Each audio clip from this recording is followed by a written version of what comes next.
বন্ধুরা আপনাদের সাপোর্টে আমরা ভিডিও বানাই, একটা লাইক দিন আর সাবস্ক্রাইব করতে ভুলবেন না। আপনারা প্রিয় সিরিয়াল কোনটা নিচে কমেন্টে লিখে জানান, দেখি তো কার সিরিয়াল ফ্যান বেশি। চোখ বাঁধা অবস্থায় কুসুমকে ভালোবাসার এক অদ্ভুত জোয়ারে ভাসিয়ে দিল আয়ুষ্মান। কুসুম সিরিয়ালের আগামী পর্বে দর্শকদের জন্য অপেক্ষা করছে এক ভীষণই রোমান্টিক ও মন ছুঁয়ে যাওয়া মুহূর্ত। আগামী পর্বের শুরুতেই আমরা দেখতে পাই সকালবেলা আয়ুষ্মান নিজের চোখ একটি কাপড় দিয়ে শক্ত করে বেঁধে রেখেছে। চোখ বাঁধা অবস্থাতেই সে ধীরে ধীরে হাঁটছে। বিষয়টা দেখে অবাক হয়ে যায় কুসুম। তার হাতে তখন আজা ফুল। কুসুম কাছে এসে জিজ্ঞেস করে, ছোট সাহেব, আপনি চোখ বেঁধে রেখেছেন কেন? আর এভাবে চোখ না খুলে হাঁটছেনই বা কেন?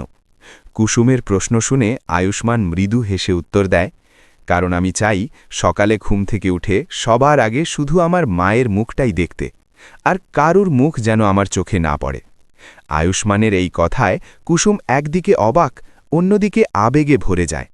ঠিক সেই সময় চোখ বাঁধা অবস্থায় হাঁটতে গিয়ে হঠাৎই হোঁচট খায় আয়ুষ্মান। পড়ে যাওয়ার উপক্রম হলে কুসুম দৌড়ে এসে তাকে ধরে ফেলে, কিন্তু ভারসাম্য রাখতে না পেরে দুজনেই মাটিতে পড়ে যায়।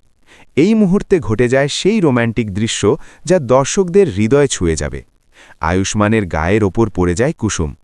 খুব কাছ থেকে একে অপরের চোখের দিকে তাকিয়ে থাকে তারা, একেবারে নিঃশব্দে, শুধুই অনুভূতির ভাষায়। সেই দৃষ্টিতে লুকিয়ে থাকে ভালোবাসা, সংকোচ আর গভীর আবেগ। এই দৃশ্য দেখে সত্যিই মন ভরে যায়। আপনাদের কেমন লাগলো এই রোম্যান্টিক মুহূর্ত?